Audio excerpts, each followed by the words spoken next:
పాలమూరు ఎత్తిపోతల పథకానికి సేకరించే భూ కొనుగోలు ప్రక్రియను పూర్తి పారదర్శకంగా చేపడుతున్నట్లు ముఖ్యమంత్రి కార్యాలయం అదనపు కార్యదర్శి స్మితా సబర్వాల్ తెలిపారు.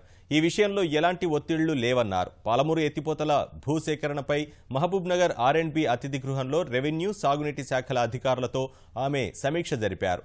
నిర్వాసితులను అన్ని విధాలుగా ప్రభుత్వం ఆదుకుంటుందని స్మితా సబర్వాల్ భరోసా ఇచ్చారు. యాక్చువల్లీ ల్యాండ్ అక్విజిషన్ యాక్ట్ కింద మనము ఇది ప్రక్రియ పెట్టి ఉంటే వాళ్ళకి 1,50,000 కానీ 2 లక్షల కంటే ఎక్కువ రావడానికి ఆస్కారం లేదు. ఈ భూమి కొనుగోలు ప్రక్రియ ఉంది కాబట్టి వాళ్ళతో డిస్కషన్ చేసిన తర్వాతనే బేసిక్ రేట్ ప్రకారంగా కూడా చూసుకుంటూ వాళ్ళకి న్యాయంగా ఎంత రేట్ ఉండాలి దానికి ఒక్కసారి అంటే వెట్ కానీ డ్రై కానీ క్లాసిఫికేషన్ ఆఫ్ ల్యాండ్ చూసుకుంటూ డిసైడ్ చేశారు. తర్వాత వేరే ట్యాంక్స్కి ఉన్నటువంటి పరిస్థితి ప్రకారంగా వేరే రేట్స్ రైతులకి ఇవ్వడం జరుగుతున్నాయి. ఏదో స్టాండర్డ్ రేట్ లేకపోతే ప్యాకేజ్ రేట్, ఇంతకుముందు అటువంటి ప్రక్రియ ఉండేది, మీ అందరికీ తెలుసు ప్యాకేజ్ రేట్ అని. ఇప్పుడు ఎటువంటి ప్యాకేజ్ రేట్ లేదు.